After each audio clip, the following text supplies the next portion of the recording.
분류죠. 일단은 현물 분할, 대금 분할, 가격 배상 1번, 2번, 3번 나누시면 되겠습니다. 협의로 분할이 이루어진다면 그 방법을 공유자들이 임의로 선택할 수 있으나 중요합니다. 협의로 할 때는 임의로 선택이 가능하다는 얘기예요. 셋 중에 마음에 드는 거를 자기들끼리 고르면 되는데 재판에 의하여 공유물을 분할하는 경우에는 자 1번인 현물 분할의 방법에 의함이 원칙입니다. 요 구분 잘해야 돼요. 협의로 할 때는 임의 선택 가능하지만 재판에 의해 갈 때는 현물 분할로 간다는 겁니다. 현물 분할에 대한 정의 나오죠. 현물 분할은 공유물 그 자체를 분량적으로 나누는 방법입니다. 그리고 여러 가지 경우가 나오는데 케이스가 토지를 분할하는 경우는 원칙적으로는 그 면적이 그 공유 지분의 비율과 같도록 분할해야 하나? 그렇죠. 당연히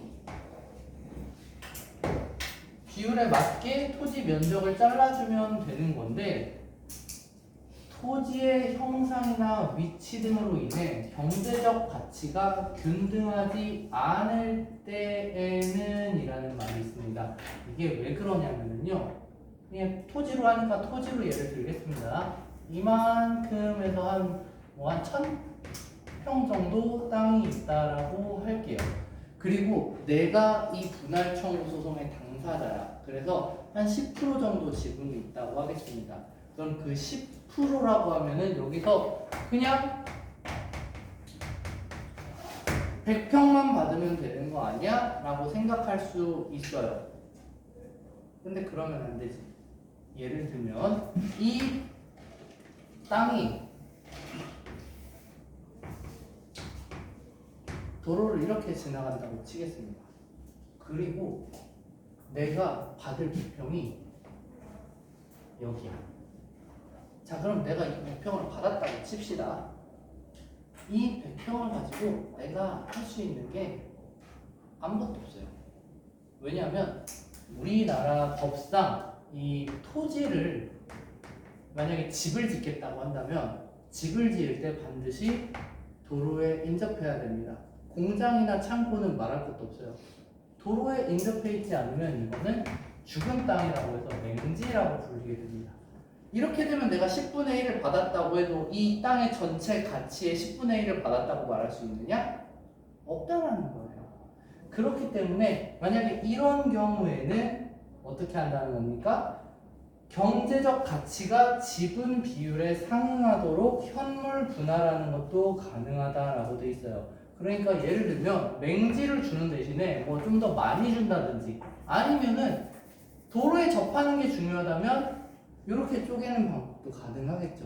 그러니까 상황에 따라서 똑같은 양으로 나누는 게 아니라 그 양이 변화할 수도 있다라는 얘기를 조금 어렵게 써놓은 거라고 보시면 돼요. 자, 또한 3명 이상이 공유하는 물건을 현물 분할하는 경우에는 자, 경우는 경우인데 뭐예요? 3명 이상이 공유하는 물건을 현물 분할하는 경우입니다. 분할 청구자의 지분 한도 내에서 현물 분할을 하고 나머지 분할을 원하지 않는 공유자들은 공유관계로 남는 것도 허용된다입니다. 이게 무슨 말이냐? 사실 아까 위에서 저 현물 분할할 때는 기본적으로 뭐였냐면은 모든 소유자들이 다 자기 지분만큼 쪼개는 걸 의미했어요. 그런데 나는 쪼개고 싶은데 나머지 사람들이 다 쪼개고 싶어 하지 않아. 그럴 때는 내가 가진 지분만 나가고 나머지는 쪼개지 않은 채로 그대로 있는 것도 허용된다라고 하는 얘기입니다. 뭐 어려운 얘기는 아니죠? 그쵸? 자, 그래서 한문단 몇 점만 정리하면 자, 뭐예요? 공유물을 분할하는 방법이죠. 공유물을 분할하는 방법이고 그리고 지금 그 중에서 뭐에 대한 설명한 겁니까? 1번 현물 분할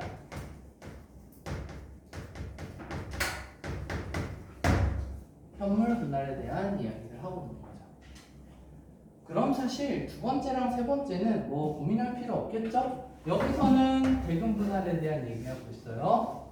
여기서는 가격 배상에 대한 얘기하고 있어요. 그러면 여기는 그냥 미리 그냥 쓰면 됩니다.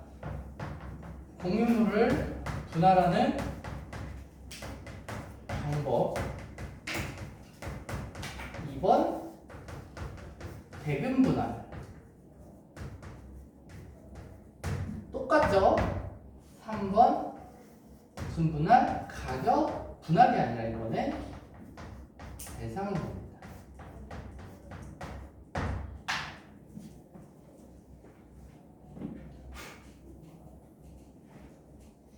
자, 이거 이렇게 풀로 다 쓰실 분도 있으니까 조금 기다렸다가 한 번만 같이 볼게요. 현물 분할의 예외 사유에 해당하면 대금 분할을 한답니다. 그러니까 뭐예요? 아까 협의에 의해서 할 때는 셋 중에 아무거나 골라도 된다고 했지만 재판에서는 현물 분할의 예외 사유에 해당하면, 그러니까 1번 가지고는 안 되는 상황이면 2번 대금 분할을 한다는 겁니다. 자, 그 사유라는 게 뭐냐? 그 뒤에 설명이 나와요. 공유물의 성질이나 위치, 공유물 분할 후 사용 가치 등에 비추어 현물 분할이 곤란하거나 부적절한 경우와 1번 분할을 하게 되면은 굉장히 가치가 떨어질 수도 있고 없어질 수도 있는 상황을 얘기하는 거예요. 예를 들면 요즘에 말도 많고 탈도 많은 뉴진스 5명이 있어요. 완전체인데 지분 20% 있다고 해서 멤버 한 명을 빼간다고 생각해 봅시다. 그럼 좀 문제가 있겠죠? 이런 경우도 될 수 있어요. 자, 공유자 한 사람이라도 현물 분할 후에 단독 소유하게 될 부분의 가치가 분할 전 소유 지분의 가치보다 현저히 줄어들 염려가 있는 경우도 마찬가지입니다. 아까 mem버 하나 뽑아내가지고 걔 가지고 솔로 데뷔한다고 해서 예전 매출의 5분의 1 나올 수 있을까? 안 나온다는 얘기야. 그러니까 이럴 때는 경매 뭔지 알죠? 자, 5천만 원부터 시작합니다. 5천만 원, 5천만 원, 5,200만 원, 자, 5,200만 원 나왔습니다. 5,400만 원, 자, 이런 식으로 올라가는 경우도 있는데 안 팔리는 경우에는 내려가는 경우도 있어요. 팔릴 때까지. 자, 이런 경매를 통해서 그 팔고 남은 돈으로 분할하게 할 수 있다라는 얘기입니다. 간단하죠? 나누기가 애매하면 팔아서 돈으로 나누자라는 걸 되게 어렵게 설명한 거예요. 끝났죠? 그쵸? 자, 5문단입니다. 마지막으로 특별한 사정이 있는 경우에는 가격 배상이 허용됩니다. 특별한 사정이라고 하니까 일반적으로 설명하기 어려워서 여기에는 일단 없는 것 같아요. 자, 근데 가격 배상이 뭔지에 대해서는 설명이 돼 있죠. 가격 배상은 법원이 공유물 전체를 특정인이 소유하도록 허용하여, 그러니까 여러 사람한테 지분이 조금씩 있었는데 그냥 한 사람이 이거 다 가져라 하는 겁니다. 역시나 얘도 쪼갰을 때 뭔가 문제가 있으니까 이런 거겠죠. 그쵸? 자, 그 다음에 소유하게 되는 자로 하여금 다른 사람들한테 지분에 대한 합리적인 가격을 배상하게 하는 것이다 라고 보면 되겠습니다. 자, 요런 거는 뭐가 있냐면, 나도 모르게 써버렸네. 제가 사실 코로나 전까지는 굉장히 직업이 다양했는데 그 중에 하나가 PC방을 몇 개 운영하고 있었어요. 제가 PC방을 차릴 때의 원칙은 단 하나였습니다. 대학가 근처에 차릴 것. 그래서 나는 돈을 잘 벌었어요. 솔직히 그때는 이 일을 굳이 할 필요가 없었죠. 자, 근데 코로나가 터졌죠. 그쵸? 내가 근데 이걸 들고 있으면 어떻게 돼요? 빚만 쌓이는 거란 말이야. 진짜로. 그래서 나는 이걸 2020년 봄에 털고 나왔는데 끝까지 들고 있었던 내 친구는 결국 신용불량자가 됐어요. 그때 자, 분할을 할 수 없잖아요. 만약에 예를 들어서 PC방이 뭐 PC 120대짜리인데 내가 나간다고 3명이었거든요. PC 40대만 가지고 나오고 그럴 수는 없잖아. 그러니까 어떻게 합니까? 우린 당연히 재판까지 안 가고 협의를 통해서 요거를 선택한 거예요. 근데 문제는 뭐냐? 우리 다 이게 손해를 볼 걸 뻔히 알고 있었기 때문에 내가 돈을 받고 나가는 게 아니라 얼마를 뱉어내고 나가야 되냐에 대한 토론이 있었습니다. 근데 그동안 투자한 돈이 있었기 때문에 1억 5천 됐나? 를 다 포기하고 나가는 조건으로 나왔어요. 근데 포기 안 했으면 아마 빚이 한 3억 됐을 겁니다. 그런 거, 참, 갑자기 이거 보니까 그 생각이 났어요.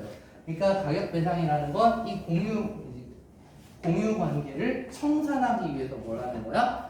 돈으로 정리하자는 거야. 남은 한 사람이 다 가지는 대신에 그만큼의 가치에 따른 돈을 대신 나눠준다라는 얘기죠. 두 번째는 아까 뭐였죠? 팔아서 각자 쪼갠 돈을 나눠 가지는 거였고, 그리고 첫 번째는 뭐였습니까? 모두가 자기의 지분만큼 다 쪼개자였는데 어때요? 일반적으로는 이게 제일 힘들어요. PC방 같은 경우에는 진짜 쪼개기 힘들겠죠. 땅이라도 어때요? 아까 내가 말했던 것처럼 요 안에서도 요 땅 가치가 너무너무 다릅니다. 그래서 일반적으로는 경매를 때리거나 한 사람이 전부 가지는 대신에 돈을 나눠주는 방식으로 많이 가기는 해. 실제로요. 그래서 마지막이죠. 법원은 세 가지 방법 중 분할 청구자가 원하는 방법에 구애받지 않고, 이게 중요합니다.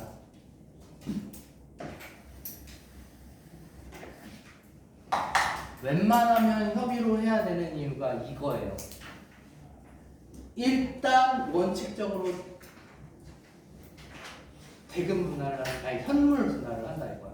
현물 분할을 해버리면 문제가 많이 생길 수 있어요. 근데 판사는요, 소송을 건 사람의 개인적인 문제를 크게 고려하지 않습니다. 그러니까 각종의 협의로 끝내야 되는 거예요. 자, 분할 청구자가 원하는 방법을 구애하지 않고 재량에 따라라고 되어 있는데, 쉬운 말로 아니 그냥 막말로 판사 맘대로 재량에 따라 합리적인 방법으로 최대한 누가 봐도 욕먹지 않을 선에서 합리적인 방법으로 분할을 명할 수 있습니다. 공유관계의 복잡한 상황을 고려하여 내린 법원의 공정한 판단은 어쨌든 그래도 공정하게 하려고 노력할 거예요. 공유관계의 원만한 해소를 도모한다는 의의가 있습니다. 왜냐면은 이게 만약에 마음에 안 들면 또 항소를 하겠죠. 계속 재판을 걸어요. 자, 여러분 나중에 또 다른 지문을 통해서 공부를 할지 안 할지 모르겠는데, 안 한다는 전제하에서 여러분들 상식적으로 좀 몇 가지 말씀드리면은, 재판이라고 하는 거는 크게 형사랑 민사로 나눠지는데요. 잘 들으세요. 요즘은 별 말도 안 되는 걸로도 소송이 들어가는 세상이기 때문에 여러분 알아두셔야 되는 거예요. 자, 형사 같은 경우에는 이게 생각보다 재판이 빨리 진행이 됩니다. 근데 빨리 진행이 된다는 게 경찰 조사 시점부터 최소예요.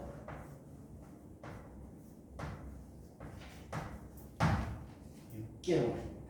그러니까 지금 당장 누가 여기서 사람을 죽여도 그 사람이 죄인으로 판결되기까지의 기간이 굉장히 오래 걸립니다. 경찰 조사 끝나고 경찰이 자 이거 검찰에서 수사하세요 해서 송치를 하고요. 그럼 이제 경찰이 조사한 내용을 바탕으로 한 번 더 조사를 하고요. 조사한 내용을 바탕으로 기소라는 걸 합니다. 기소를 하면 그때 판사가 배정이 되고 재판 일자가 배정이 돼요. 그 다음에 공판이라는 걸 진행을 하는데, 자 이게 실제로 국어 지문으로 여러 번 나왔어요. 공판이라는 거는 한 번에 끝납니다. 증인이 새로 생기고 증거물이 새로 들어올 때마다 2차, 3차, 4차, 5차, 6차 공판이 이어져요. 그래서 최소 6개월이라고 합니다. 1차에서 2차에서 보통 공판이 끝나면 이제 결심이라고 해서 선고가 나오는 게 형사일 때. 형사라고 하는 건 강도, 사기, 폭행, 살인, 성폭력 같이 누군가의 재산이나 목숨이나 건강을 침해했을 때 그게 형법에 명시되어 있을 경우 들어가는 소송이고, 재산 분할이잖아요. 재산 분할인데 지금 누가 죄를 졌어요? 안 졌죠. 이럴 경우에는 민사로 넘어갑니다. 이 민사는요, 평균이에요. 평균. 이건 평균. 왜냐면 최소는 정말 빨리 끝날 때도 있는데 진짜 말도 안 되게 길어집니다. 평균 3년이 걸립니다.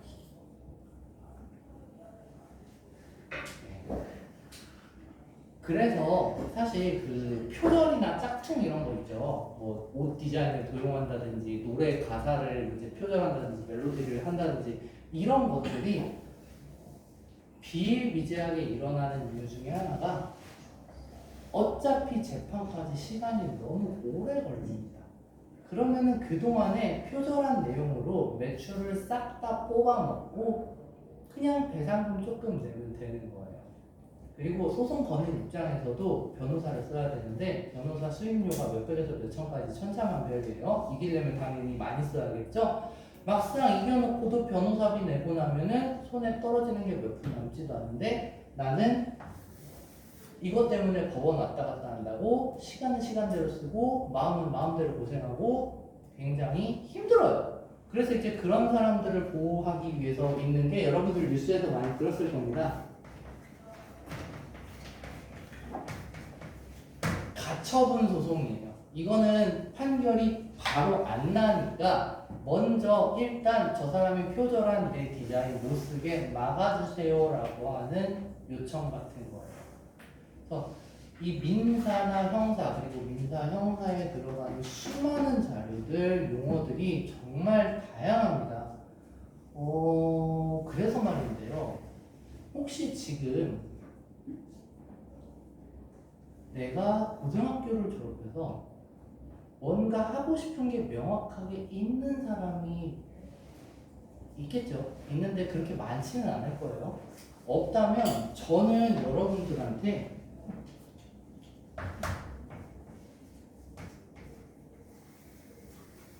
법적으로 승부를 봐라 라는 얘기를 해주고 싶어요. 당연히 그렇다고 해서 변호사나 검사나 판사를 하라는 얘기는 아니고요. 그 사람들은 고생은 고생대로 졸라 하는데 돈을 못 벌어요. 별로. 변호사도 진짜 옛날 말이야. 요즘은 저보다 못 법니다. 진짜 새끼 변호사들은. 검사는 공무원이에요. 당연히 못 벌어요. 판사도 당연히 못 벌어요. 근데 왜 판사 검사 했느냐? 옛날에는 판결이 판사 맘이고 검사가 어떻게 수사하냐에 따라서 돈 많은 대기업 회장님들도 쩔쩔매니까 검사 뒤로 차, 돈, 집, 뭐 이런 그런 거 있잖아요. 그런 거를 기가 막히게 받았단 말이야. 그러니까 판검사 하면 인생이 바뀌었지. 근데 요즘은 너무 투명해져서 그게 안 되잖아. 그러니까 공부 잘하는 애들이 다 어디로 가요? 의대로 가는 거야. 그러니까 이제 또 의대를 손을 대고 있잖아요. 자, 그러면 거꾸로 질문해 봅시다. 공부 잘하는 애들은 대체 뭘 해야 되는 거지? 라는 말이 나올 수 있겠죠. 요즘 그래서 모르겠어요. 근데 사실 저는 의사 쪽도 좀 많이 알거든요. 법도 이만큼 알긴 하지만 친구들 중에 의사가 많아가지고 이대로 윤석열 정권이 하자는 대로 하면은요, 의사는 떼돈을 벌게 될 겁니다. 진짜 떼돈을 벌게 될 거예요. 유럽 쪽 의사들이 돈을 그렇게 잘 법니다. 근데 일 안 해요. 한 일주일에 3번 열어요. 클리닉 진짜 동네 병원 일주일에 3번입니다. 근데 돈을 떼돈을 벌어요. 왜? 부르는데도 줄 수밖에 없으니까. 왜? 의사가 지 맘대로 하거든. 근데 우리나라는 의사 어때요? 자, 토요일에 진료 못 받아본다고. 다 토요일에 병원 가요. 그죠? 왜? 평일에는 학교 가야 되니까. 우리나라에 몇 안 되는 주 6일 근무하는 근로자가 의사입니다. 의사 불쌍해요 생각보다. 근데 잠깐만 어쩌다가 의사 얘기가 나왔지? 이거 얘기하다 보니까 그러니까 법이 뭐 지금은 그런 말을 해요. AI가 등장하면은 뭐 판결이 어쩌고 자료가 어쩌고 뭐 이게 자동으로 되니까 앞으로는 변호사가 필요 없어진다, 검사가 필요 없어진다 하잖아요. 맞아요. 변호사, 검사는 딱히 필요 없어질지도 모릅니다. AI가 수사하고 AI가 판례 정리하고. 근데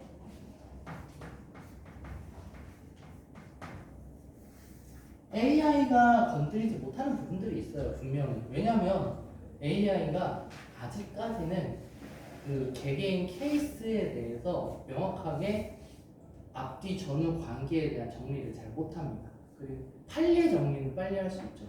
그렇기 때문에 아직 법 쪽에서는 법무사라든지 아니면 컨설턴트라든지 아니면은 변호사 사무소에서 일하는 것도 괜찮아요. 변호사들은 늦게까지 일하지만 변호사 사무소 직원들은 5시 되면 칼퇴합니다. 왜? 어차피 책임은 변호사가 지는 거지 직원이 지는 게 아니거든요. 그리고 변호사들은요, 유능한 변호사 사무실 직원이면은 잡으려고 노력합니다. 왜냐하면 우리 변호사 사무실을 나가면 다른 데서 데려가려고 할 테니까요. 의외로 그래서 살다 보면은 이런 것도 있구나, 이런 직업도 있구나, 저런 분야도 있구나, 많은 것들을 알게 됩니다. 얘기가 또 중구난방 넘어갔는데 어쨌든 중요한 거는 우리 여기 지문을 또 분석을 해야 되니까 1문단부터 가볍게 봅시다. 자, 1문단에서는 공동소유와 지분에 대한 정의에 대한 설명이 좀 있었고요. 그리고 지분과 공유물 둘을 비교했죠. 어떤 점에서? 처분 가능 여부에서. 이렇게 간단하게 정리할 수 있겠습니다. 그래 전개 방식은요. 자, 그 다음에 이 문단. 공유자가 공유물 분할을 요청할 수 있지만, 아까 이거는 세 줄로 이미 요약한 거 그대로 그냥 놔두면 돼요. 1번 공유물 분할 요청 가능이지만, 2번 어때요? 협력을 안 할 경우에는 3번 소송을 제기할 수 있다 라고 이렇게 세 줄 요약할 수 있습니다. 그리고 그 과정에서 어때요? 공유물 분할에 대한 개념도 정의 설명이 있었고요.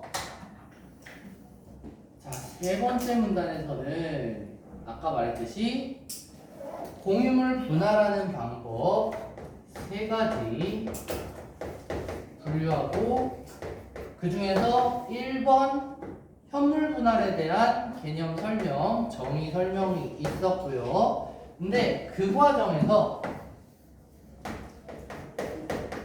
예시를 통해서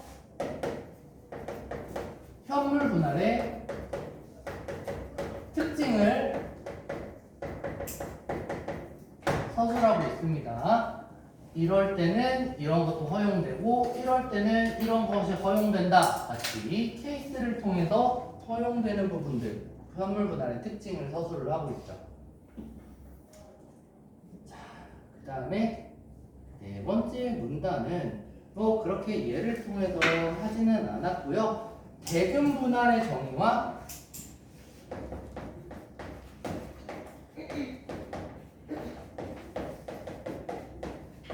그리고 법원에서 대금 분할을 허용하는 경우 두 가지 있었죠. 1번 공유물의 성질이나 위치, 분할 후 사용 가치 등에 비추어 현물 분할이 곤란하거나 부적절한 경우. 2번 한 사람이라도 단독 소유하게 되는 경우 그 가치가 현저히 줄어들 경우, 이럴 때는 법원이 대금 분할을 허용하고 공유물을 경매를 하죠. 그죠? 그 다음 마지막 가격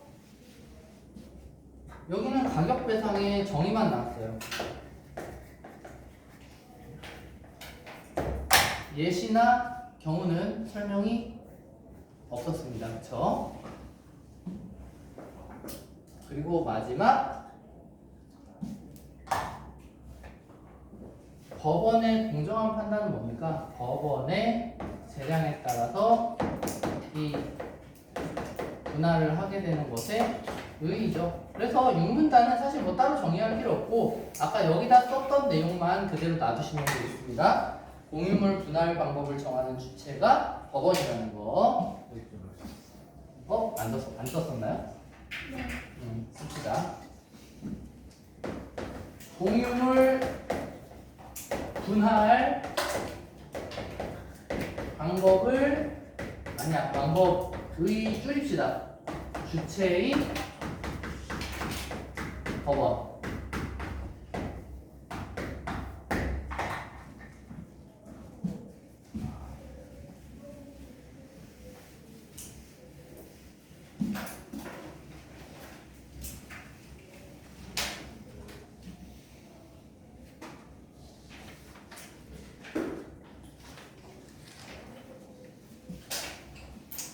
그리고 다음 페이지에 요약해둔 내용 있죠? 세워봅시다. 얘기했던 내용들이니까 그냥 빠르게 쓸게요. 자, 여러 사람이 하나의 물건을 소유하니까 공동소유. 그리고 그 물건은 아까 나왔죠. 지금에서 계속 공유물이라고 한다. 자, 언제든지 공유물을 나누어서 단독 소유하고 싶을 때 5글자였죠? 이 공유물을 뭐 하면 돼요? 분할을 해요. 공유물 분할을 하자라고 청구를 하죠. 청구는 할 수 있는데 요거를 분할 방법에는 공유물을 실제로 나누는 뭐예요? 현물. 실제 물건을 분할. 자, 그 다음에 팔아서 돈을 나누는 대금 분할. 세 번째, 한 사람이 가져가고 다른 사람들한테 돈을 주는 거, 가격 배상입니다. 자, 협의가 되지 않을 경우에는 법원에 소송을 제기를 해서 분할을 결정받을 수 있으며 법원은 공정한 분할이죠. 분할을 위해 여러 요소를 고려하여 결정을 하는데, 즉 공동소유된 물건을 어떻게 하냐, 쪼개는 거죠. 개인 소유.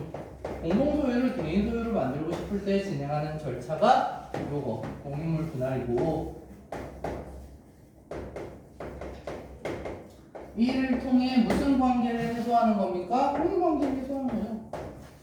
그리고 뭡니까? 이거 내 거야! 라고 하는 각자의 소유권을 도입할 수 있게 되는 겁니다.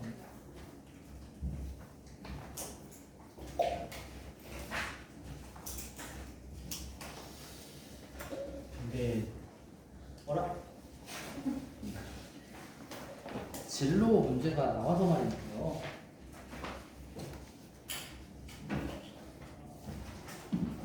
진짜 큰일 났습니다.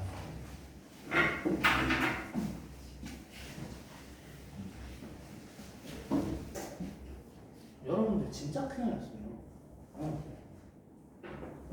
뭐 해먹고 살죠? 아니 진짜로. 어쨌든 지금 내가 20년부터 지금까지 이 일을 하고 있잖아요. 이 일을 하면 고객이 누구예요? 여러분들 부모님입니까? 아니면 여러분들이거든? 그러면은 여러분들에 대해서 생각을 하지 않을 수가 없어요. 설마 고장난 건 아니지? 그러면 수업을 그만해야 되나? 듣던 중 반가운 소리죠. 저도 그래요. 슬슬 교체할 때가 된 것 같아요. 자, 아무튼 얘기를 계속 하자면 오늘 좀 쓸데없는 얘기를 좀 많이 하는데 필요한 얘기인 것 같아요. 진짜로 요거 한번 생각을 해봅시다. 시간이 좀 남아서 그래요. 이제 지금 하나 남았는데.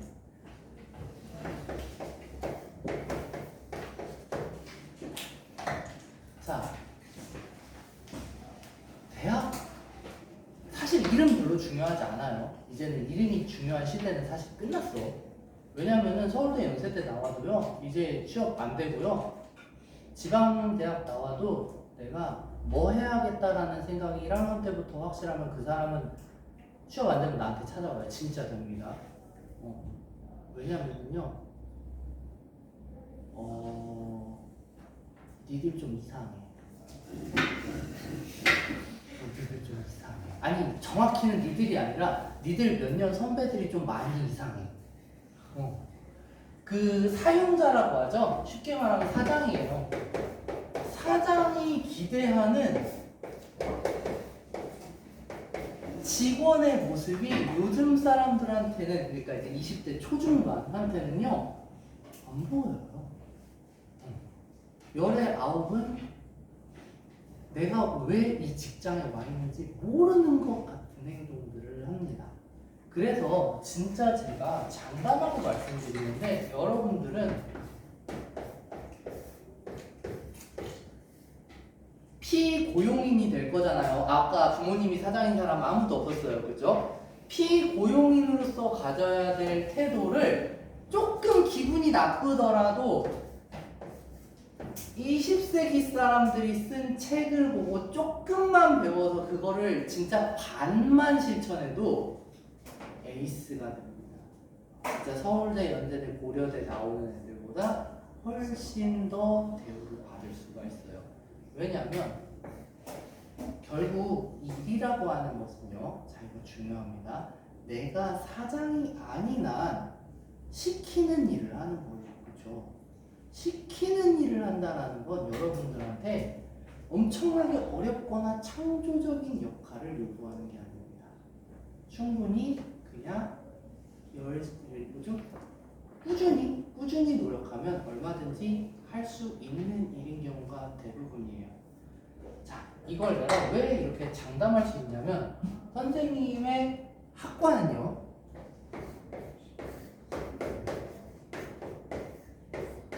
역사학과입니다. 히스토리. 예. 근데요 적성에 안 맞더라고요. 저는 사학과에 간 이유도 대체 역사 소설을 쓰고 싶었어요. 그러니까 진짜 별거 아닌 이유로 간 건데, 근데 막상 가니까 와 진짜 역사 덕후들이 너무 많은 거예요.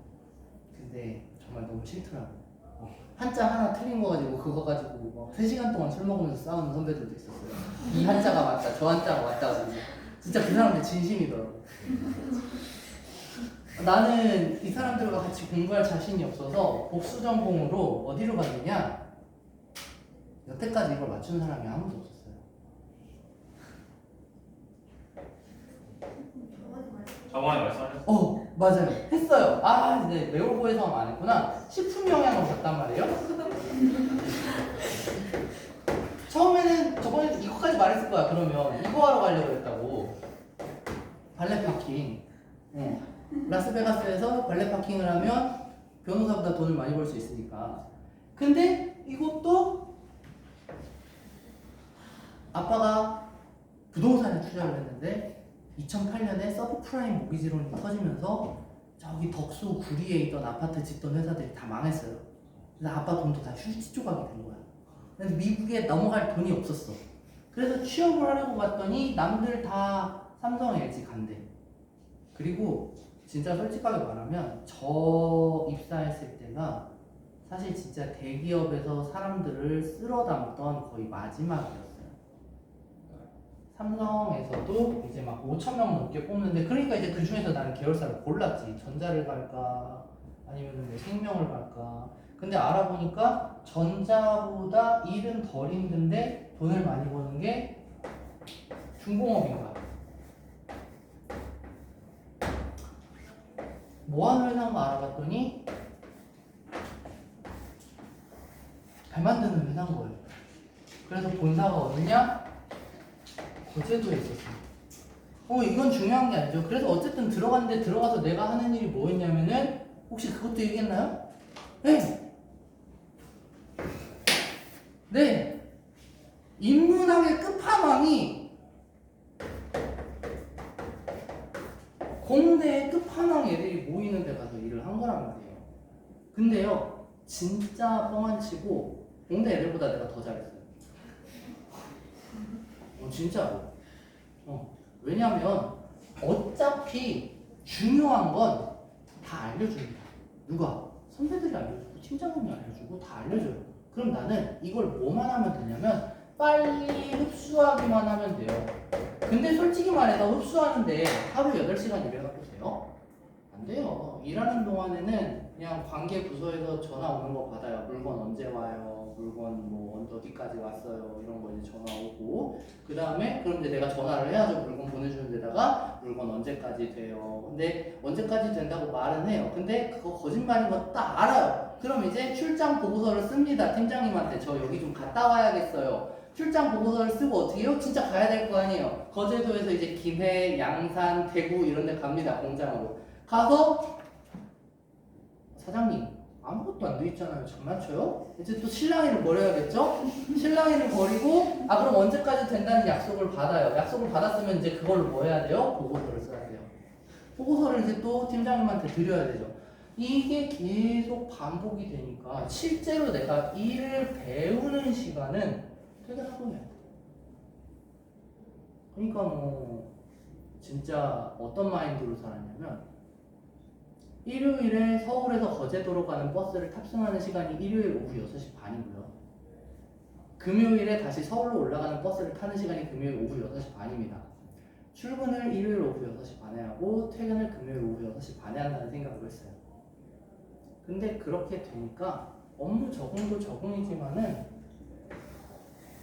참 인정받았죠. 공대 다니는 애들보다 오히려 공대 다녔던 애들보다 인정을 받았습니다.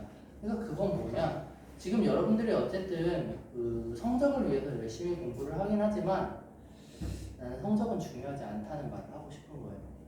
그 지금 공부하고 있는 이 내용 있죠? 이 내용을 받아들이는 여러분들의 태도? 이 태도가 중요하지 않나 싶어요. 잘하면 좋죠. 솔직히 그리고 나는 잘했어요. 근데 잘 못한 친구의 예를 또 들어야겠죠? 나보다 성적이 안 좋아서 동아대 간 친구 있었는데 그 회사를 다시 만났어요. 동아대 어디 있는 데인지 알아요? 모르죠? 부산에 있는 지거국이에요. 아니야, 국도 아니야, 사립대학. 그런 데를 나와도 지역의 특성에 맞게 회사에 지원하면 된다라는 겁니다. 그리고 그 친구는 지금 회사에서 차장하고 있어요. 차장이면 월급이 얼마더라? 실수령이 그래도 700 정도는 되는 것 같네요. 여러분들 학력이 중요한 게 아니고요. 학력은 확실히 지원할 때 좀 불리하긴 합니다. 그리고 내가 원하는데 못 들어갈 수도 있어요. 하지만 어디에서 어떻게 하느냐에 따라서 확실히 인생은 달라질 수가 있는 겁니다. 그래서 저는 왜 나왔느냐? 조선업이 위기가 와가지고 연봉이 반으로 깎였던 적이 있었어요. 이거 안 되겠다 싶어서 나와가지고 판교에 있는 다른 회사 들어가서 판교에 있다 보니까 성대, 아주대, 경기대 근처에 좀 왔다 갔다 하니까 학생들이 많아서 PC방을 차렸고 모았던 돈으로 PC방을 차리고 나니까 잘 돼가지고 돈은 잘 벌었죠. 근데 코로나 터졌죠. 남은 게 없어요. 지금 아직도 빚 갚고 있습니다. 그러니까 인생사 세용지마라는 거예요. 근데 그런 상황에서도 결국에는 뭐가 중요하느냐? 이거죠. 어쨌든 제가 이 일을 하는 것 자체가 뭐 재미는 있습니다. 열심히 나름 하려고 노력하고 있고, 그러니까 빚이 있어도 딱히 그렇게 슬프거나 뭐 하지는 않아요. 돈이 모였던 것만큼 빚도 언젠가는 빠르게 사라질 거라고 믿고 있고, 그러니까 여러분도 그거예요. 이제 2학년 2학기네요. 1년밖에 안 남았어. 1년 후면은 어찌됐든 끝나요. 그러면 1년 후에 지금 이 순간이 내가 그때 왜 그랬지 생각 안 들려면 이제 현실적인 목표를 이제 슬슬 잡아봐도 좋지 않을까 싶어요. 그래서 다시 본론으로 돌아오면 진짜 너네 뭐하지? 로 돌아가게 되는데 진짜 그때랑 시대가 많이 달라졌으니까 여러분들한테 좀 꼰대지만 그래도 공무원도 해보고 자영업도 해보고 대기업도 들어가보고 한 입장에서 말씀드리자면 여러분들은 이제 어디 취직을 할 때 있잖아요.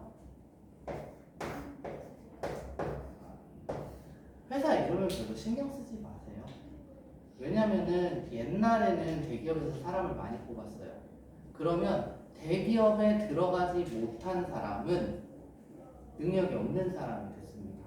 그래서 대기업에서 밑으로 내려가는 건 얼마든지 가능해요. 중소기업 좀 편한 데로 가는 거는. 근데 중소기업에 20대 중반의 나이에 입사했다가 대기업으로 이직을 하는 건 서울대 가는 것보다 힘든 일이었어요. 아니 불가능했어요. 진짜 대기업에서 그냥 신입 뽑으면 그만이지였습니다.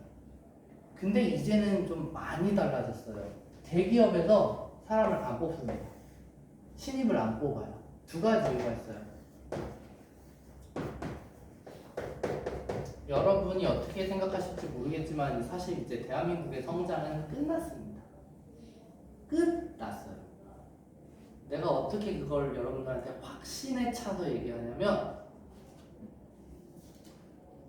제가 이 삼성에 있으면서 그 삼성을 그만두고서 유럽과 미국 정말 다양한 도시를 다 둘러봤는데 대한민국만큼 살기 좋은 나라가 없습니다. 진짜로 이제는 없어요. 미국은 더럽고 위험하고 바퀴벌레 진짜 이만한 게 막 돌아다니고 물가는 더럽게 비싸고 진짜 여러분들이 살고 있는 84제곱미터 아파트 있죠? 보통 그 정도 사실 거예요. 미국에서 뉴욕 같은 데서 그런 데 살려면 월세로만 600만 원을 내야 됩니다. 600만 원 월세로만. 안 그러면 저 지방에서 차로 2시간 와야 되는 그런 집에 살아야 돼요. 그런 집도 여러분들 집만큼 비싸요. 유럽은 이제 끝났습니다. 진짜 끝났어. 중국 말할 필요도 없죠. 일본 20세기에 멈춰 있어요. 진짜 대한민국만한 나라가 없습니다. 없는데 그 말인즉슨 뭡니까? 더 이상 우리가 쫓아갈 대상이 없다 보니까 발전할 동력이 없어졌어요. 이제 다리 차면 기운다는 말이 있죠. 유지하거나 기울게 됩니다. 그럼 이때 어떻게 하면 성장을 하느냐? 차세대 산업을 잡으면 돼요. AI, IT, 뭐 이런 거. 근데 지금 게임 회사들 어때요? 이런 거 손도 못 대고 있습니다. 삼성 지금 어떠냐면요. 삼성, 마이크론, TSMC 이런 전 세계 이제 반도체 관련 회사들이 있는데 삼성 내부에서 이미 첨단 메모리나 반도체 쪽에서 경쟁력을 상실했다라는 말이 내부에서 나오고 있습니다. 그 말인즉슨 진짜 기적이 일어나지 않는 한 대한민국은 이제 영국, 프랑스가 갔던 길을 그대로 따라갈 가능성이 높다라는 겁니다. 내가 아까 유럽 끝났다라고 얘기했죠. 30년, 40년째 건물이 그대로 새로 지어지는 건물이 없습니다. 경제 동력이 멈췄다는 얘기. 우리나라에서 어떻게 나타나고 있어요? 옛날에는 재건축하면 무조건 돈 번다 그랬는데 지금은 재건축하면 돈을 버는 게 아니라 진짜 거지가 됩니다. 이건 자세히 설명하려면 조금 더 시간이 많이 필요하겠는데 어쨌든 이렇게 성장 동력이 떨어지면 대기업은 더 이상 신입을 많이 뽑는 방식을 선택하는 게 아니라 필요한 사람이 있을 때 경력직을 뽑아요. 그럼 경력직은 어디에 있을까? 중소기업. 거래처에서 일 잘하던 사람들을 픽업을 해갑니다. 이제 바뀌었어요. 일 잘하고 회사 말 잘 듣는 사람을 다른 회사에서 뽑아오는 걸로 바뀌었단 말이에요. 그래서 요즘 뜨는 직업 중에 하나가 HR 전문가, 헤드헌팅이라든지 아니면 리크루팅 전문 컨설팅이라든지 이런 것들이 좀 뜨고 있어요. 왜냐면 그냥 옛날에 한 100명 우르르 뽑아놓고 그 중에서 30명만 일 잘하면 된다 싶었는데 요즘 그 돈도 시간도 아까운 거야. 새로 키우는. 그래서 경력직 뽑는 걸로 넘어가고 있고 두 번째 이유는 뭐냐면 아까 말했던 거 있죠? 옛날에는 신입사원들이 들어오면은 거의 어떤 각오로 오느냐? 군대에 들어왔다는 생각으로 갑니다. 자, 이 군대는 2024년의 군대가 아니라 2004년의 군대예요. 조금만 잘못해도 선임들이 때려도 아무 말 못하는 군대. 바짝 군기가 들어있고 시키는 대로 다 하고 그냥 그런. 근데 요즘 군대는요? 요즘 군대는 군캉스가 맞습니다. 네, 진짜 놀러 간 것 같아요. 내가 사실 비상근 예비역이라고 이게 뭐냐면은 난 전역을 했거든요. 근데 예비로 전역을 했어요. 그래서 이제 예비군에서 필요로 하면은 가서 훈련을 같이 좀 관리하는 역할을 하는데 가면은 여러분 전쟁 나면 도망가십시오. 지금 이대로는 도저히 여러분들을 지켜줄 수가 없어요. 진짜 여러분 아빠들이 가서 싸워야 될 것 같아요. 여러분 아빠들 중에서 이제 배 나온 사람들도 있고 그럴 거 아니에요. 그분들이 훨씬 잘 싸울걸? 진짜로. 아 진짜로. 근데 그러니까 남자들은 군대도 이런 식으로 나와. 그리고 이제 여학생들도 이제 집에서 오냐오냐 어느 정도 하다 보니까 회사에서 조금만 뭐라 그래도 짜증납니다. 나 지금 언제 봤다고 나한테 막 반말하면서 막 훈계질이야. 근데 직원 이제 팀장 입장에서는 얘가 일을 빨리 배워야 내 일이 줄어. 그래서 일을 잘했으면 좋겠어. 그래서 내가 아는 모든 노하우를 다 알려주는데 듣는 사람 입장에서 짜증나는 거야. 신입들의 태도가 달라져서 더 이상 신입을 뽑아서 뭔가 일을 시키기가 무서운 거예요. 회사 입장에서. 그래서 말씀드리는 겁니다. 대기업의 문턱이 너무 높아졌지만 대기업은 여전히 사람을 필요로 하니까 여러분들은 경력을 쌓을 수 있는 곳이면 어디든 가면 됩니다. 그게 아까 내가 말했던 쿠팡 물류센터로도 상관이 없어요. 왜냐면 쿠팡도 대기업이야. 나는 그 인사 정보 다 기록돼 있거든요. 그거 추천장 받아가지고 이제 대한통운으로 가면 되고요. 대한통운은 CJ 계열사입니다. 거기서 인정받으면 CJ 본사로 넘어가는 거예요. 이제는 세상이 그렇게 변했습니다. 내 말을 최대한 어쨌든 여러분들이 재밌게 들어줬으면 해서 이렇게 얘기했지만 가볍게 듣지 마시고 진짜로예요. 내가 만약에 학벌이 좋아서 대학을 잘 가서 좋은 데부터 시작할 수 있으면 좋은데 그게 아니래도 너무 걱정하지 마십시오. 지금 뭔가 성실히 하고 있으면요 그게 몸에 배어 있어서 어떤 일이든 나중에 성실히 합니다. 하다못해 편의점에서 물건 진열을 하는 것도 성실하게 하는 사람하고 성실하게 하지 않는 사람 차이가요 진짜로 보여요. 보이면 주변에 있는 사람들이 그냥 안 놔둡니다. 일을 더 시켜요. 일을 더 시켰을 때 그 고비를 넘느냐 안 넘느냐가 가장 중요해요. 그것까지 넘어서서 인정받는 순간 여러분들이 다른 데서도 인정받는 사람으로 계속 내 스탠스를 유지할 수 있는 거예요. 좀 손해본다는 생각 들 수 있어요. 근데 그게 크게 봤을 때는 전혀 손해보는 거 아닙니다. 오히려 일하는 시간이나 휴식 시간이나 이런 거를 1분 1초 단위로 찾아먹는 사람들은 나중에 아무도 나를 찾지 않기 때문에 더 힘들어지게 될 거예요. 라는 말을 하다 보니까 벌써 9시 5분 전까지 됐는데 이제 마지막 질문 하나 남았으니까 얼른 마지막 질문 마무리하고 집에 가시죠.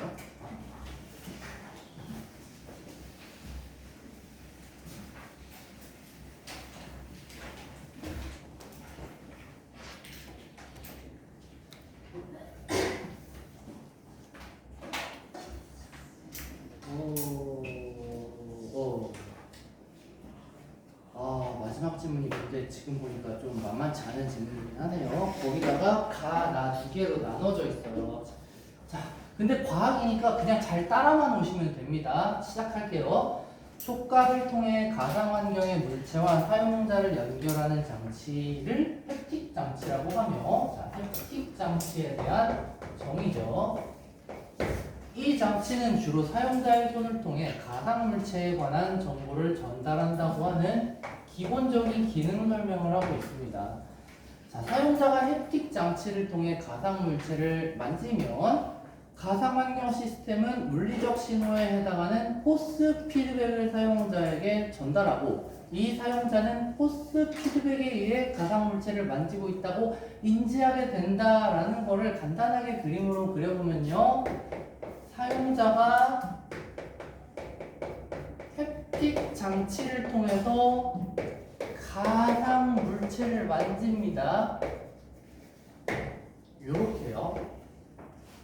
그럼 이 가상 물체가 햅틱 장치의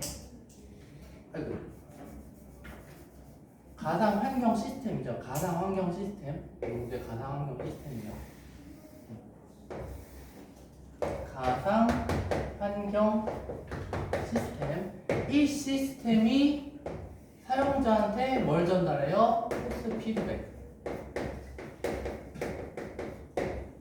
이것 때문에 내가 인지하는 겁니다. 뭘? 내가 이걸 만지고 있다고 인지하는 거예요. 접촉이라는 단어를 쓸게요. 하고 있다고, 접촉하고 있다고 인지하는 겁니다. 실제로 접촉한 건 아니겠죠. 가상물질이니까요. 그래서 여기에는 햅틱 장치와 포스 피드백의 점이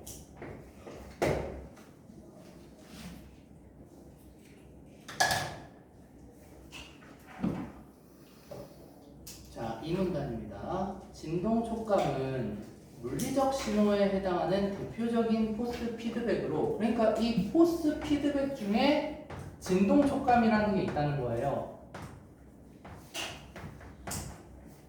이거는 앞전 소자를 활용한 앞전 구동 장치를 통해 진동 촉감을 만드는 방법이 널리 활용된다라고 하고 있어요. 그러니까 이 진동 촉감을 만드는 데 무엇이 쓰인다? 앞전 구동 장치라는 거죠.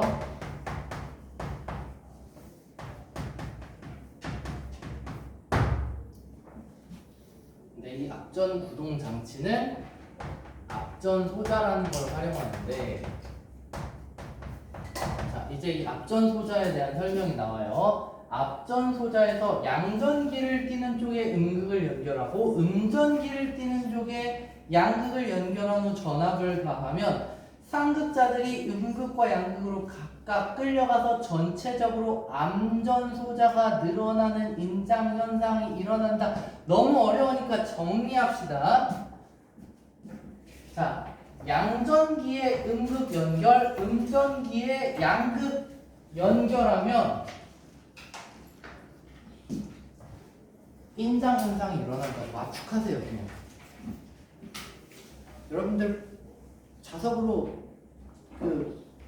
자석 아니라도 플러스 하면은 마이너스 플러스 이거 그거는 다 이해하시잖아요. 과학 기초 다 배웠습니다. 그렇죠?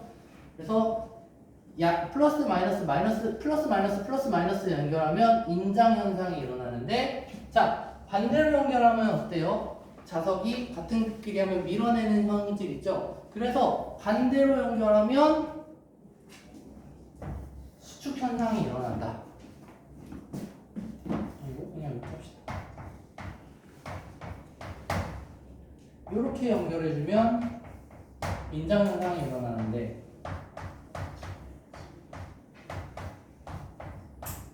같은 길이 연결하면 수축 현상이 일어난다고 보면 돼요. 그죠?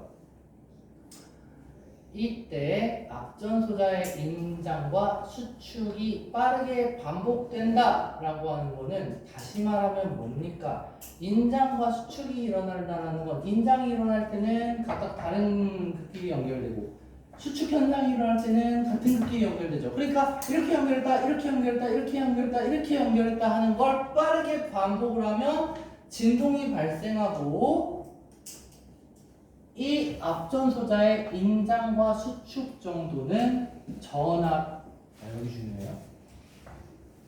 인장과 수축 정도는 전압이 클수록 커진다죠. 그러면 전압이 작을수록 작아진다 일 것이죠.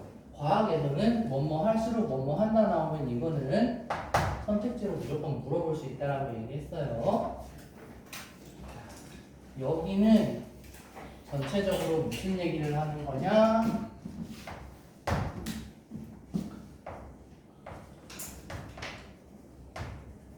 진동 촉감이 만들어지는 과정이에요, 과정. 따라서 전압의 조절만으로 앞전 소자의 진동수와 진폭을 조절할 수 있으며, 특히 인간이 쉽게 인지할 수 있는 200에서 300Hz의 진동을 만들 수 있다는 점에서 이 방법은 널리 활용되고 있다고 합니다.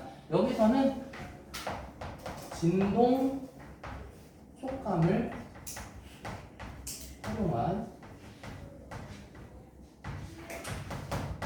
포스 피드백에 대한 설명을 하고 있는 거예요.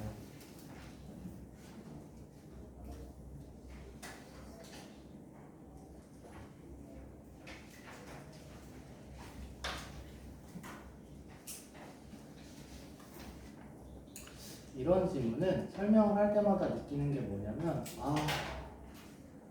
그림이나 영상으로 설명을 하는 게 훨씬 더 이해하기 쉬울 텐데 라는 생각이 들어요. 그래서 다음 주에 제가 구할 수 있으면은 요거는 실제로 햅틱 장치를 영상으로 어떤 원리로 이루어지는지에 대해 좀 찾아가지고 할 수 있으면 한번 틀어줘 볼게요. 그게 나을 것 같아. 그런데 어쨌든 우리가 여기서 외워야 되는 건 뭐냐? 아니 외워야 되는 게 아니라 이해를 해야 되는 게 뭐냐? 앞전 소자라는 거에서 이렇게 양, 양 연결해주면은 인장현상이 일어나고 음으로 연결, 반대로 연결하면은 수축현상이 일어나는데 이 인장과 수축을 빠르게 반복하니까 진동이 발생하고 그 진동이 인장과 수축 정도가 맞는데 그것이 전압이 클수록 커진다라고 하는 건 진동이 전압이 클수록 커진다라는 걸로도 설명할 수 있다는 거죠. 왜? 이게 빠르게 반복되면 진동이 발생한다고 했잖아요. 근데 요게 커진다는 건 진동이 커진다라는 의미잖아요. 그죠? 그러니까 전압이 클수록 진동도 커진다라는 얘기도 되는 겁니다. 자, 그리고 근데 이 전압의 조절만으로 진동수와 진폭을 조절할 수 있죠. 클수록 커지니까 작아지면 작아지니까 이걸 조절하는 것만으로도 진동수, 진폭을 조절하고 인간이 쉽게 인지할 수 있는 건 이런 거 문제 안 되겠지. 그래도 숫자 나오니까 300Hz 정도의 진동을 만들 수 있다는 점에서 활용된다는 겁니다. 나머지는 다 적었을 것 같으니까 지우고 다음 문단으로 갈게요.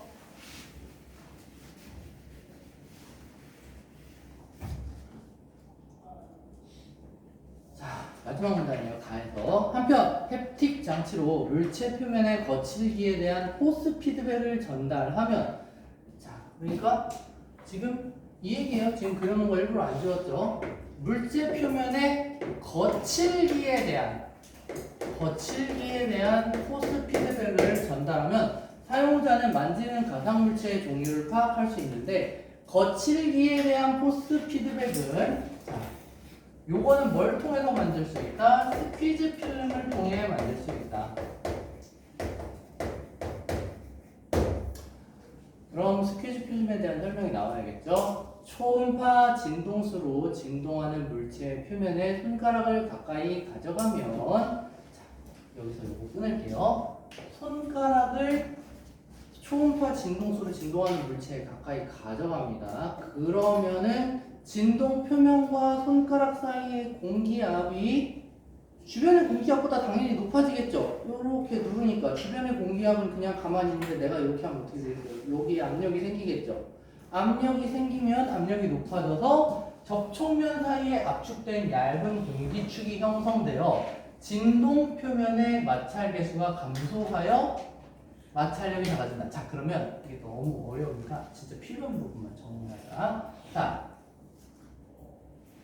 물체 표면의 손가락을 가까이 가져가면이에요. 근데 이 물체는 초음파 진동수로 진동하는 물체야. 진동하는 물체의 표면에 손가락을 가까이 가져가면 진동 표면의 마찰 계수가 감소하여 자, 마찰 계수가 감소한다라고 하는 거는 뒤에 내용 설명할 필요도 없어요. 마찰 계수가 떨어지니까 마찰력이 낮아지는 거죠. 그럼 어떻게 돼요? 쉽게 미끄러지겠죠. 그죠? 아니면은 촉감이 거친 느낌보다는 마찰이 덜 되니까 부드러운 느낌이 들겠죠. 자, 그 얘기를 지금 쭉 이제 하는 거예요. 이때 진동 표면과 손가락 사이에 형성된 공기층을 스퀴즈 필름에 작용하는 공기 유체의 힘을 스퀴즈 힘이라고 합니다. 그래서 스퀴즈 필름과 스퀴즈 힘에 대한 일단 정의는 하고 있어요. 진동 표면과 손가락 사이의 거리를 h라고 할 때 스퀴즈 필름은 진동 표면의 진동 진폭이 1 마이크로미터 이상이고 손가락 접촉면의 반지름이 h보다 클 때 형성된다 라고 되어 있습니다. 미치겠다. 이 부분은 그냥 그런가 보다 해야 됩니다. 그냥 과학적인 원리이기 때문에 이걸 어떻게 설명해야 될지 모르겠어요. 실제로 그러니까 이 h가 뭔지 몰라도 이 진동하고 있는 표면하고 손가락 사이의 거리가 h라고 할 때 이 진동 표면의 진동 진폭이, 진폭이라고 하는 거는 진동이 일어나는 폭을 말하죠. 폭이 1 마이크로미터 이상이고 손가락 접촉면의 반지름이, 손가락 접촉면의 반지름이면은 이렇게 접촉했을 때 만약에 어떻게 접촉하든 간에 이렇게 동그랗게 더 누르면 더 크게 될 거 아니에요. 이게 h보다 클 때 형성된다라는 얘기입니다. 근데 요거는 아마 그래서 어려운 문제는 안 낼 거고요. 일치불일치로 낼 겁니다. 일치불일치로 낼 거니까 막 이렇게 막 원리를 막 어렵게 내진 않을 거예요. 자, 또한 진동 진폭이나 손가락 접촉면의 반지름을 h로 나눈 값이, 자 이것도 그냥 진동 진폭이나 손가락 접촉면의 반지름을 h로 나눈 값이 클수록 스퀴즈 힘도 커진다. 요거는 이렇게 물어볼 수 있어요. 요걸 뒤집어서 내면은 틀린 선택지가 되겠죠. 스퀴즈 힘이 클수록, 자 요것도 중요하겠네. 스퀴즈 힘이 클수록 마찰 계수는 작아진다. 그러니까 스퀴즈 힘을 크게 가하면 가할수록 부드러운 느낌이 들겠죠. 스퀴즈 힘이 커질수록 우리가 느끼는 건 부드러운 느낌일 거라는 거예요. 자, 그걸 어떻게 할 수 있느냐? 여기 있어요. 인간은 마찰 계수가 큰 물체를 만질 때는 거친 촉감을, 작은 물체를 만질 때에는 부드러운 촉감을 느끼며 마찰 계수가 일정하지 않을 때는 울퉁불퉁한 느낌을 받는다. 자, 요거 세 가지. 마찰 계수가 크면 거칠고, 만약에 작으면 부드럽고, 일정하지 않다라고 하는 건 마찰 계수가 높았다 낮았다 낮았다 높았다 높았다 낮았다 하는 거죠. 그럴 때는 울퉁불퉁한 느낌을 받는다는 얘기입니다. 일정한 마찰 계수가 아닐 때라는 얘기예요. 따라서 사용자가 가상 물체를 만질 때 가상 환경 시스템이 햅틱 장치의 초음파 진동을 제어하면 사용자는 물체 표면의 거칠기를 알 수 있어. 자, 사용자는 물체 표면의 거칠기를 뭘 통해? 마찰 계수를 통해 알 수 있어서 가상 물체의 종류를 파악할 수 있다라는 얘기를 하고 있는 겁니다. 자, 그래서 요거 정리하면은 가상 환경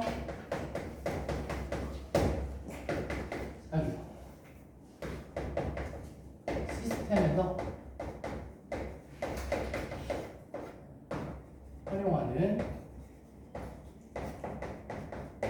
햅틱 장치,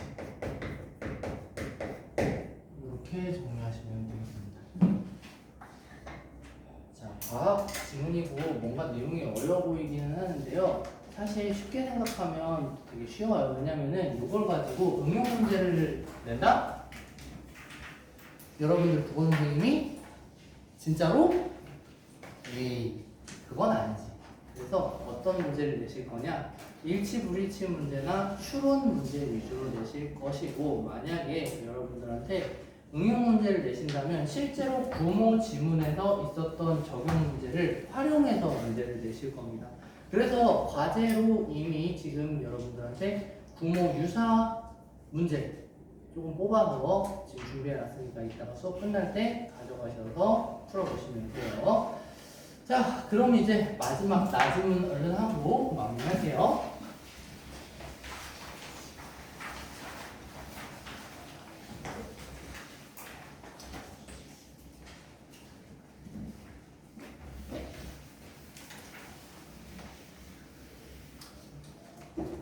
나지문이 오히려 조금 보기 쉬울 것도 같아요. 자, 햅틱이라는 단어는 촉각에 만지는 이라는 뜻을 지닌 말로 인간의 촉각과 관련된 일련의 지각 과정과 가상 환경에서 가상의 촉감을 만들어내는 기술을 연구하는 분야를 햅틱스라고 한다. 자, 햅틱스의 정의 여기서부터죠. 그리고 햅틱은 여기까지고요. 햅틱스에서는 현실과 가까운 가상의 촉감을 만들 수 있는 햅틱 장치를 개발하기 위해 노력하고 있는데 이를 위해서는 인간의 촉각 인지 과정을 파악하는 것이 중요하다. 그러면 아마 이 다음에는 요거에 대해서 이야기를 하지 않을까 싶습니다. 그럼 여기서는 무슨 얘기를 쓰면 되니까 그냥 요거는 햅틱과 햅틱스의 정의, 개념인 거죠.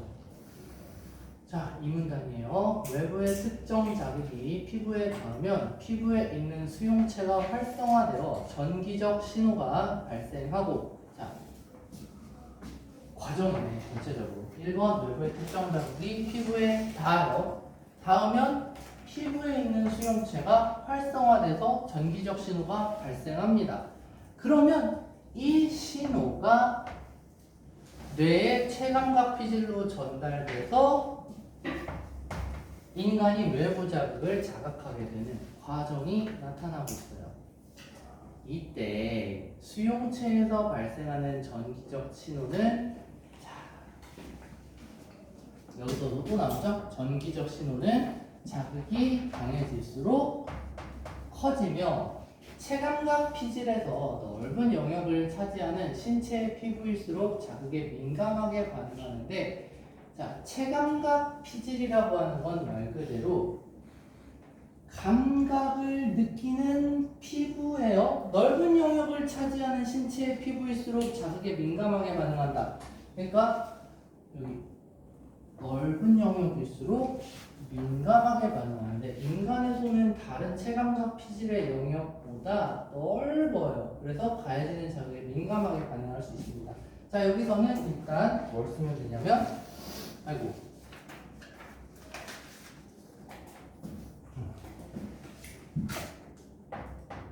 수용체에서 발생하는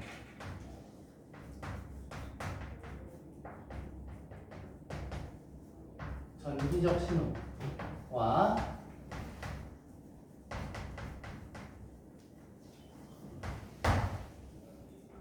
신호가 커지는 요인,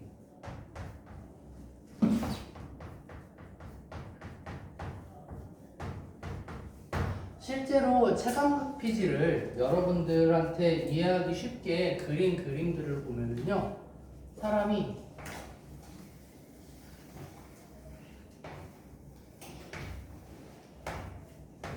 눈이고 코고 입술이고 클수록 민감하거든요. 목은 한 요 정도 되고 몸이 한 요 정도 되는데 이렇게 팔이 나오다가 손 부분에서 진짜 이렇게 됩니다. 그러다가 다시 하체로 내려와서 좀 이러다가 발 부분에서 조금 더 커져요. 발가락. 아니 실제로 그런 거 어떻게 해요? 진짜로 인터넷에 찾아봐야 있어요. 그러니까 클수록 어때요?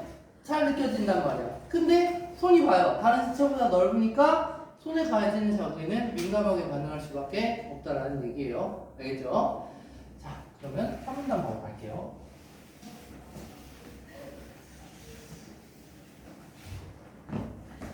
자, 기계 수용체에 대한 얘기가 갑자기 나옵니다. 왜 기계 수용체가 나오는지 모르겠네. 자, 이 페이지는 끝났다. 자, 기계 수용체는 물리적 자극에 반응하는 수용체로 정의죠. 피부에 일정한 자극을 지속적으로 가할 때 나타나는 수용체의 반응인 감각 수능의 속도에 따라, 자, 다행이다. 뭔가 끊을 수 있어요. 이 기계 수용체가 뭔지에 대한 설명을 했고, 그것이 속도에 따라서 빠른 수능 수용체와 느린 수능 수용체로 분류할 수 있다라고 했어요. 자, 빠른 수능 수용체에서는 자극이 가해지거나 사라지는 때에만 전기적 신호가 발생하고, 자극의 세기가 변하지 않으면 전기적 신호가 발생하지 않는답니다. 그러니까 스타트 할 때랑 끝날 때에만 빠른 수능 수용체. 자, 시작, 끝. 또한 이와 달리 느린 수능 수용체에서는 자극이 가해지는 동안에는 자 여기는 가해지는 동안 정기적 수용 신호가 발생한다는 거예요. 이 두 개의 차이점 구분해 놓고요.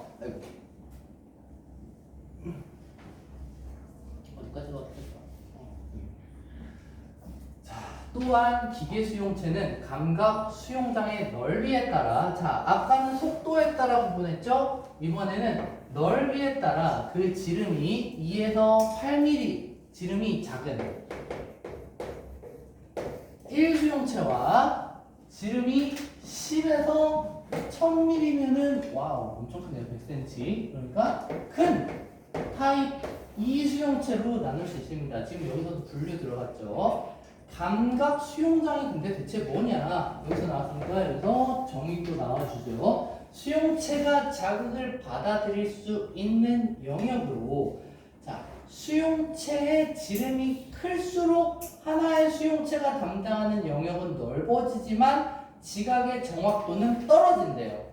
그러면 타입 2 수용체는 크죠? 근데 어때요? 정확도는 떨어지죠.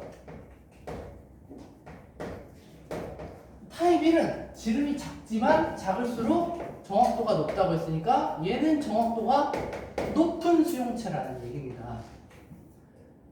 그러니까 타입 1 수용체가 많을수록 약한 자극에도 민감하게 반응할 수 있는데 다른 기계 수용체와 달리 타입 1 수용체는 손가락 끝에 집중되어 있고 그쵸? 손가락 끝이 훨씬 민감하잖아 우리 실제로 그죠? 손목에서 팔 방향으로 올라갈수록 점진적으로 수가 줄어든다고 합니다. 그리고 타입 1 수용체는 타입 2 수용체보다 그 수가 많다. 다 그리고 요 손끝이나 발끝에 모여 있는 거겠죠. 그러니까 요딴 그림이 나오는 거예요. 그죠? 오케이. 그리고 여기다가는 기계 수용체랑 감각 수용장에 대한 설명이 나왔잖아요. 기계 수용체와 감각 수용장의 개념 그리고 여기 하나 더 있어요. 걔들끼리 서로 어떤 관계인지까지도 설명하고 있는 겁니다. 자 한편 가리는 거 지워야겠네. 한편 우리가 손으로 물체를 만질 때 피부는 물리적으로 자극을 받기 때문에 다 아는 얘기죠. 물체와 접촉하는 모든 종류의 기계 수용체가 가능하지만 여기 1도 있고 2도 있을 테니까 다 가능하지만 자극의 종류에 따라 여기서는 자극의 종류에 따라 결정적 역할을 하는 기계 수용체의 종류가 달라집니다. 결정적 역할을 하는 기계 수용체요. 예를 들어 손으로 물체를 서서히 문지르는 경우 물체의 형태에 따라 거칠기가 달라지고 이는 손에 미세한 변화를 일으켜 압력 변화를 일으켜 기계 수용체 활성화 정도에 영향을 주기 때문에 자 원인이 쭉 나왔죠. 인간은 그래서 물체의 종류를 파악할 수 있는 결과가 나와요. 이때는 느린 수능 타입 1 수용체가 높은 민감도를 갖는다. 자 타입 1 수용체이긴 한데 자 타입 1 수용체는 아까 어땠어요? 지름이 작지만 정확한 친구였어요. 근데 어떤? 느린 타입이죠. 느린 타입은 어땠어요? 감각이 가해지는 동안에 지속적으로 어땠어요? 자극이 가해지는 동안 정기적 신호가 발생하는 거였어요. 자, 그래서 이렇게 예를 들어 예시 물체를 서서히 문지릅니다. 서서히 문질 때는 어때요? 이게 닿은 상태에서 계속 문질러지니까 자극이 시작하고 끝나는 지점이 아니라 어느 정도 유지되고 있는 거잖아요. 그래서 느린 수능 타입이 수용체가 움직이고 손끝이니까 타입 1 수용체가 이렇게 활동되는 거라고 보시면 되겠습니다. 자 마지막이에요. 또한 기계 수용체에 따라 민감하게 반응하는 주파수 영역이 다릅니다. 아까 자극의 종류였는데 이번에는 또 기계 수용체에 따라 민감하게 반응하는 주파수 영역이 다른데 자 느린 수능 1타입 수용체는 1Hz 이하의 저주파 영역에서 민감하게 반응하는 반면 빠른 수능 타입 1 수용체와 빠른 수능 타입 2 수용체는 각각 30에서 40Hz와 200에서 300Hz 영역의 자극에 민감하게 반응한다.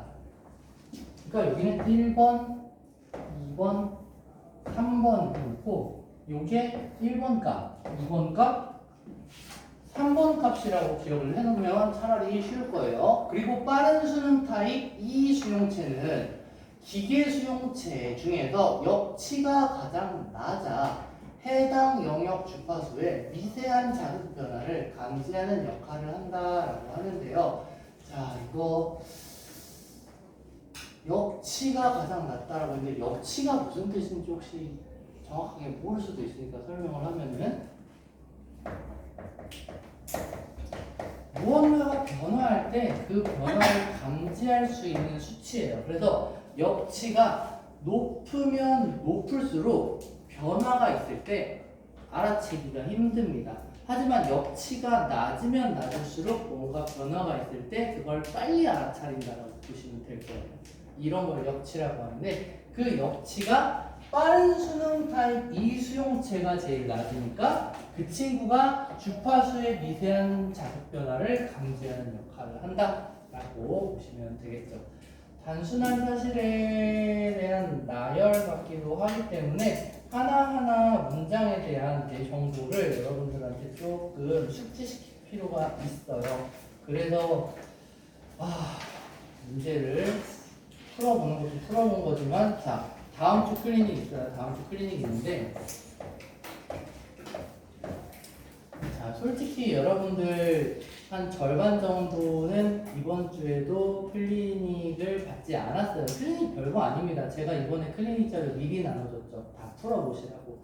풀어보고 이상한 점이 있거나 좀 이해가 안 되는 점을 저한테 가져오시라고 했고 그냥 그거 몇 분 안 걸려요. 10분도 안 걸렸죠. 그쵸? 그것만 해주시면 되는 겁니다. 근데 이번에는 진짜 중요해요. 지금까지는 안 한 부분에 대해서 딱히 뭐라고 말씀을 안 드렸습니다. 근데 여기 부분은 꼭 해주셔야 돼서 다음 주만큼은 금요일에 못 오시더라도 토요일에 반드시 5시에서 6시 사이에는 오셔서 제가 드리는 프린트에 빈칸 채우기 OX 문제를 반드시 좀 해주셨으면 좋겠습니다. 문제의 수가 많지 않아요. 우리 일반 교과서 시험범위 있죠. 그거는 제가 시험 2주, 1주 남았을 때 문제 계속 달라고 하면 계속 무한정으로 뿌려드리면 그거 풀어도 어느 정도 다 됩니다.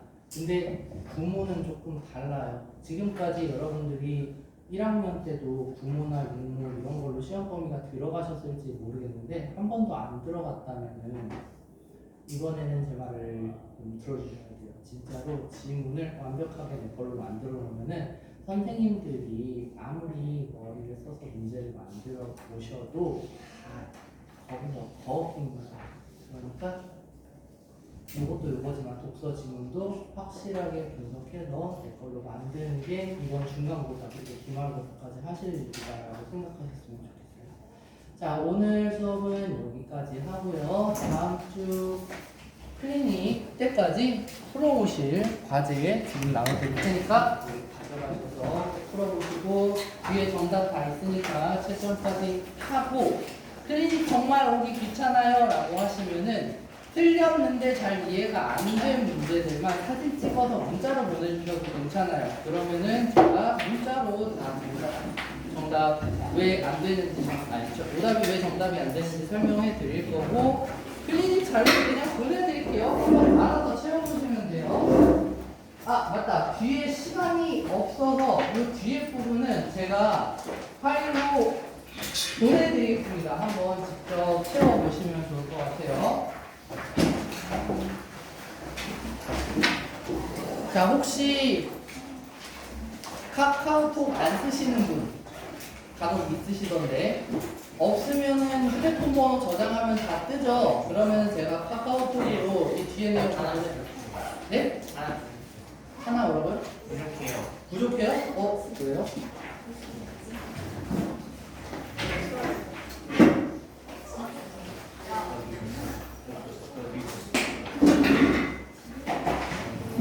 자, 다시 제가 지금 카카오톡 여러분들 휴대폰 번호 저장한 걸로 다 보내드릴 테니까 확인하시고 맨 뒷페이지 채우시면 됩니다.